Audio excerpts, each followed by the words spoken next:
আসসালামু আলাইকুম। ডিজিটাল প্রযুক্তির সপ্তম শ্রেণীর ক্লাসে আপনাদেরকে সকলকে জানাচ্ছি স্বাগতম। আজকে আমরা সপ্তম শ্রেণীর ডিজিটাল প্রযুক্তি বইয়ের শিখন অভিজ্ঞতা ৫ আমি যদি হই রোবটের সেশন ৪ চলো প্রবাহচিত্র বানাই। এর আগে আমরা অ্যালগরিদম বানিয়েছিলাম।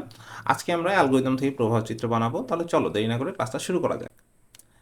এখন ইতিপূর্বে আমরা ফ্লোচার্ট তৈরি করা দেখেছিলাম। তবে সেগুলো ছিল খুব সরল প্রবাহচিত্র যা যন্ত্রকে প্রোগ্রাম তৈরি করার নির্দেশ দিয়ে বুঝিয়ে দেওয়ার জন্য ব্যবহৃত হচ্ছিল, তাই না? এখন আমরা যেটা করব সেটা হচ্ছে নির্দেশগুলো যন্ত্রের বোঝার উপযোগী হয় এরকম প্রবাহচিত্র অনুযায়ী প্রোগ্রাম লিখতে হয়। প্রবাহচিত্র আঁকার সবচেয়ে বড় সুবিধা হলো ছবি দেখে একজন পুরো নির্দেশের ধাপগুলো সহজে বুঝতে পারে, ফলে যন্ত্রকে পুরো নির্দেশ বোঝানো সহজ হয়। এখানে একটা প্রবাহচিত্র তোমাদের আঁকা আছে, এখানে যেটা দেখতেছো এগুলো একটা প্রবাহচিত্র, এগুলো প্রত্যেকটা চিত্রের একটা করে মানে আছে। এই মানেগুলো আমরা শিখবো, তাহলে আমরা প্রবাহচিত্র আঁকতে পারবো। এখন আবার যদি নির্দেশের ধাপে কোনো ভুল থাকে সেটিও সবসময় অ্যালগরিদম থেকে সহজে শনাক্ত করা যায় না, কিন্তু সেই তুলনায় প্রবাহচিত্র আরও সহজে এরকম ভুল বের করা যায়। পুরো নির্দেশের কোনো অংশে কী ভুল হচ্ছে তা বোঝা যায়। আবার নির্দেশের কোনো পরিবর্তন আনার ক্ষেত্রেও প্রবাহচিত্র ব্যবহার করলে পরিবর্তন আনা সহজ হয়। প্রবাহচিত্রের কোনো সময় সমস্যা হয় না কিন্তু নয়। আমাদের তৈরি নির্দেশনার ধাপ যদি অনেক বেশি জটিল হয় তাহলে পুরো নির্দেশনা প্রবাহচিত্রে উপস্থাপন করা বেশ কঠিন হয়ে যায়। এই জন্য নির্দেশনার ধাপ অনেক বেশি জটিল হলে তখন প্রবাহচিত্র ব্যবহার সবসময় সম্ভব হয় না। আমরা পূর্বে যে সরল প্রবাহচিত্র দেখেছিলাম সেগুলো মূলত তীর চিহ্ন দিয়ে পুরো নির্দেশনা শুরু থেকে শেষ পর্যন্ত সরলরৈখিকভাবে বিভিন্ন নির্দেশনা দেখানো হয়েছিল, যা একটি অ্যালগরিদম থেকে খুব সহজে ভিন্ন নয়। এখন কিন্তু একটি প্রবাহচিত্র শুরু এবং শেষের মাঝে বিভিন্ন রকম পরিস্থিতির উদ্ভব হতে পারে। কোনো নির্দিষ্ট তথ্য ইনপুট বা আউটপুট দিতে হতে পারে, কোনো সিদ্ধান্ত নেওয়ার প্রয়োজন হতে পারে, অন্য কোনো কাজ সম্পাদন করার প্রয়োজন হতে পারে। ইনপুট বা আউটপুট দুটি তুমি কখন কি শুনছো, ইনপুট মানে হলো বাইরে থেকে কোনো তথ্য গ্রহণ করা। যেমন ধরি আমরা চোখ দিয়ে একটি সাদা বিড়াল দেখতে পাচ্ছি, বিড়ালটা কিন্তু আমাদের চোখের বাইরে ছিল, কিন্তু বিড়ালের রংটি কি সে তথ্য আমরা গ্রহণ করেছি। এই বিড়ালের রং সাদা, এই তথ্যটি হলো চোখের ইনপুট। আবার বাইরের জগতে কোনো কাজ দেখলে সেটা হলো আউটপুট। যেমন তুমি যখন মুখ দিয়ে কোনো কথা বললা, মুখ থেকে শব্দ তৈরি হয়ে বাইরে যায়, এই শব্দ যে বাইরে গেল মুখ থেকে, এই তথ্যটি হলো মুখের আউটপুট।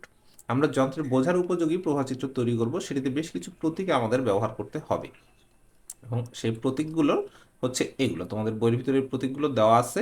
তবে প্রভাচিত্রে এটা শুরু করার আগে আমি তোমাদের একটা গল্প শোনাতে চাই। একটা গল্প আছে, জয়নুল আবেদিন স্যার, আমাদের বাংলাদেশের অন্যতম সেরা চিত্রশিল্পী শিল্পাচার্য জয়নুল আবেদিন। উনি একটা সময় জাপানে গিয়েছিলেন কোনো একটা উদ্দেশ্যে ভ্রমণে। এখন সেই ভ্রমণে উনি যখন যান, যাওয়ার পরে উনি ক্ষুধার্ত, কিন্তু ওনার সাথে যে গাইড ছিল উনি সাথে ছিলেন না।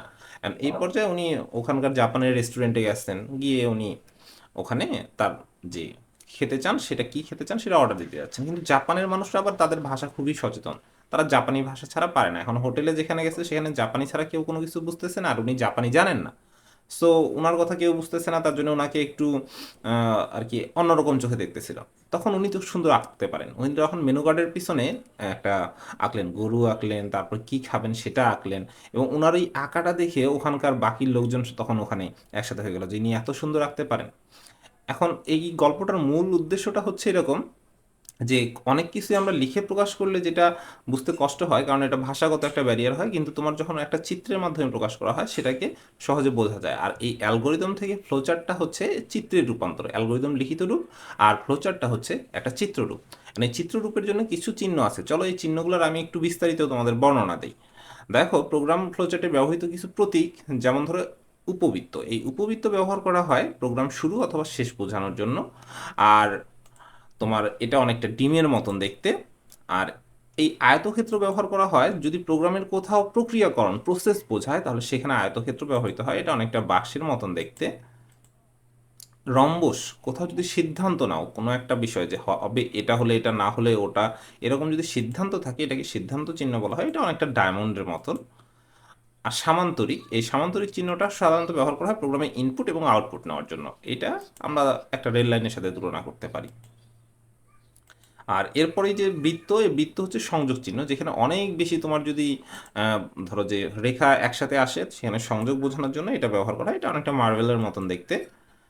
এরপরে আমরা যদি দেখি কিছু তীর চিহ্ন, রো, তো অ্যারো বলা যায়, সেগুলা হচ্ছে ডান বাম আপ ডাউন নানা কাজে ব্যবহার করা যায়। এগুলাকে বলা হয় প্রবাহ দিক, এটা অনেকটা তীরের মতন দেখতে। আর এখানে আরও কিছু আছে, যেমন আমরা ওটা প্রোগ্রাম ফ্লোচার্ট বুঝলাম, এখন আমরা কিছু ফ্লোচার্ট আছে যেটা সিস্টেম ফ্লোচার্টে ব্যবহার করা হয়। বুঝছো?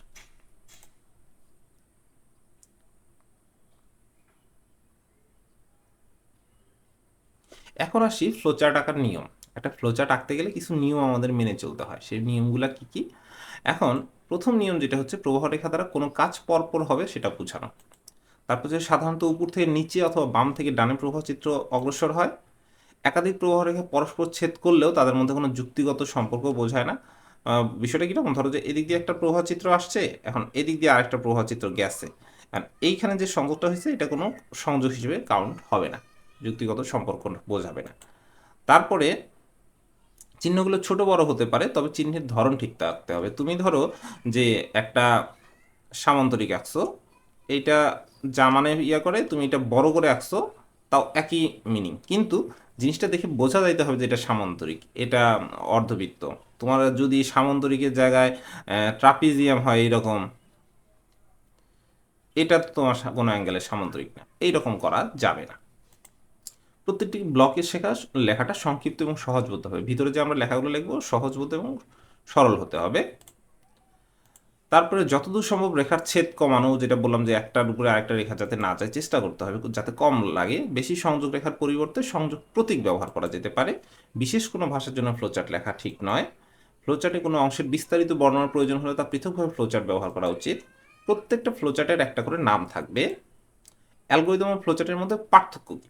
যদি পার্থক্য বলি, আমরা কিছু পার্থক্য পাই অ্যালগোরিদম ও ফ্লোচার্টের মধ্যে। আশা করি তোমরা এই পার্থক্যগুলো দেখে খুব সহজেই বুঝতে পারবা অ্যালগোরিদম কি, ফ্লোচার্ট কি। আমরা এর আগে অ্যালগোরিদম পড়েছি। অ্যালগোরিদম কি? ধাপে ধাপে কোনো সমস্যার সমাধান করা, অর্থাৎ একটি সমস্যাকে কয়েকটি ধাপে ভেঙে প্রতি ধাপ পরপর সমাধান করাটাই হচ্ছে আমাদের অ্যালগোরিদম। আর ফ্লোচার্ট কি? চিত্র দ্বারা সমস্যার সমাধান উপস্থাপন করাই হচ্ছে ফ্লোচার্ট, যা কতগুলো ছবি দিয়ে বোঝা যায় সমস্যা সমাধানের জন্য কীভাবে অগ্রসর হতে হবে। আর অ্যালগোরিদমের কোনো প্রকারভেদ নাই। ফ্লোচার্টের দুইটা প্রকারভেদ আছে, একটা হচ্ছে প্রোগ্রাম ফ্লোচার্ট, সিস্টেম ফ্লোচার্ট। ক্রম যদি বলি, সমস্যা সমাধানের প্রথম কাজ হচ্ছে অ্যালগোরিদম, অ্যালগোরিদমের পরে তারপরে আসে ফ্লোচার্ট। তারপরে প্রোগ্রাম রচনায় অ্যালগোরিদম আবশ্যক, ফ্লোচার্ট আবশ্যক না। আমরা ফ্লোচার্ট ছাড়াও প্রোগ্রাম অনেক সময় করতে পারি, সমস্যা হয় না। প্রতীক, এই অ্যালগোরিদমে কোনো ধরনের প্রতীক ব্যবহৃত হয় না। আর তোমার ফ্লোচার্টে বিভিন্ন ধরনের প্রতীক ব্যবহৃত হয়। তো আশা করি তোমরা বুঝতে পারছো অ্যালগোরিদম ফ্লোচার্টের পার্থক্য।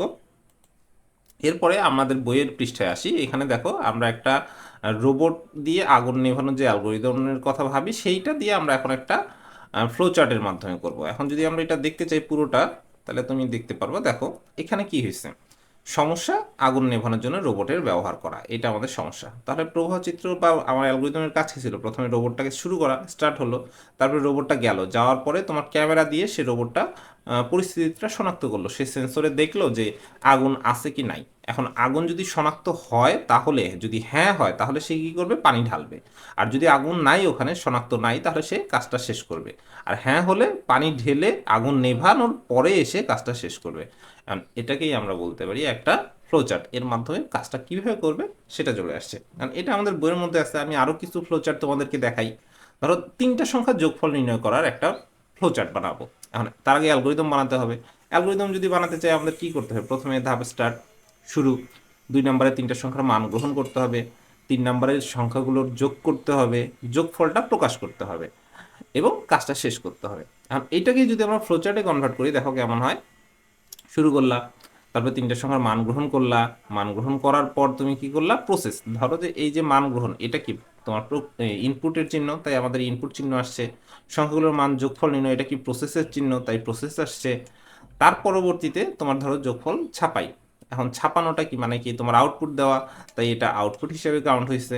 দেন কাজ শেষ, তাহলে তোমার এটা তোমার ধাপটা শেষ করলো। তাহলে তিনটা সংখ্যার যোগফল নির্ণয় করার অ্যালগোরিদম ফ্লোচার্ট আশা করি হয়ে গেছে। এখন এই তিনটা সংখ্যা দিয়ে তুমি 5টা 10টা 1000টা সংখ্যার যোগফল নির্ণয় করার অ্যালগোরিদম ফ্লোচার্ট বানাতে পারবে না?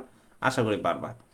এরপরে আসি, ধরো একটা সেলসিয়াস তাপমাত্রা থেকে ফারেনহাইট তাপমাত্রা নির্ণয়। এখন সেলসিয়াস তুমি কি ধরো যে ইনপুটে দিলা, এমন একটা কনভার্টার বানাইছো যেখানে কত ডিগ্রি সেলসিয়াস দিলে সেটা ফারেনহাইটে কনভার্ট হয়ে আসবে। খুবই সহজ।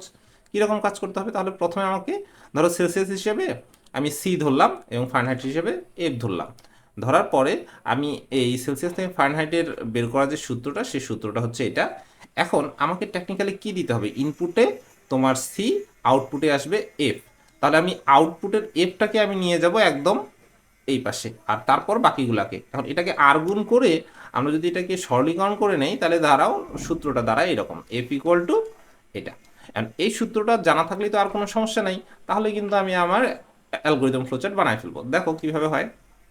প্রথমে ধাপ শুরু করলাম, সেলসিয়াস তাপমাত্রা সি এর মান গ্রহণ করলাম, ফারেনহাইট তাপমাত্রা এফ ইকুয়াল টু সূত্র এটা দিলাম, দেওয়ার পরে আমরা মানটা কম্পিউটার নিজেই সেট করে ফেলবে, দেন এফ এর মানটা প্রকাশ করে দিলাম এবং কাজটা শেষ হয়ে গেল। এখন এটার ফ্লোচার্ট তাহলে দেখো কেমন হয়। শুরু সেলসিয়াস তাপমাত্রার মান গ্রহণ, ফারেনহাইট আসলো, এফ ছাপাই এবং প্রোগ্রাম শেষ।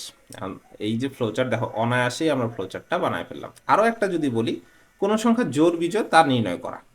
এখন আমরা জোড় বিজোড় নির্ণয় করতে গেলে যেটা বিষয় আসে, আমরা জোড় বিজোড় কীভাবে করি, একটা শর্ত তো থাকতে হবে।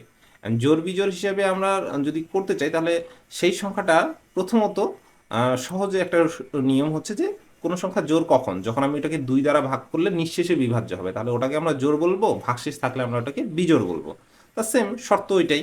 শুরু সংখ্যার মান ধরো এ হিসেবে গ্রহণ করলাম। এখন এ যদি 2 দ্বারা বিভাজ্য হয় তাহলে জোড়, অন্যথায় বেজোড়। আর ধাপ 4-এ গিয়ে প্রোগ্রাম শেষ। এখন তাহলে সেমভাবে যদি এটার ফ্লোচার্ট তৈরি করি, দেখো শুরু সংখ্যার মান ইনপুট নিলাম, তারপরে দেখো এখানে এটা কিন্তু শর্ত। শর্ত মানে হচ্ছে 2 দ্বারা এ বিভাজ্য, যদি হ্যাঁ হয় তাহলে কি, তাহলে এটা একটা জোড় সংখ্যা, আর যদি না হয় তাহলে কি, এটা এটা একটা বেজোড় সংখ্যা। তাহলে এই দুইটার মধ্যে যে কোনো একটা হবে এবং প্রোগ্রামটা শেষ হবে। এখন এই যে বিষয়গুলো আমরা দেখলাম, আশা করি তোমরা অ্যালগোরিদম ফ্লোচার্ট সম্বন্ধে মোটামুটি ভালো পরিমাণে একটা ধারণা পেয়েছো। এরপরে আর অ্যালগোরিদম ফ্লোচার্ট নিয়ে কোনো সমস্যা হবে না। আজকের ক্লাসটা এই পর্যন্তই, পরবর্তী ক্লাসে আবার দেখা হচ্ছে। ধন্যবাদ সকলকে, আসসালামু আলাইকুম।